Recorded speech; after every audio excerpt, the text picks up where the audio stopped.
بها على شعر زوجتي وأبنائي، وهي اليد التي احتضنت. لن أتحدث عن قدمي، فربما أوجعني الحديث عنها أكثر، فلم تعد تحملني.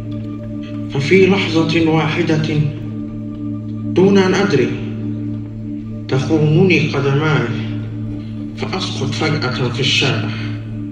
حتى عقلي كثيرا ما يخدعني، ينسيني ما يجب أن أتذكره، ويذكرني ما أريد نسيانه. لا أعرف منذ متى وأنا أكتب مذكراتي بأمر من الطبيب، لكن من المؤكد أنني يجب أن أتوقف الآن. فلدي مهمتي الشهرية التي لا غنى عنها. سأخرج اليوم من الدار لأتوجه للبنك لصرف المعاش.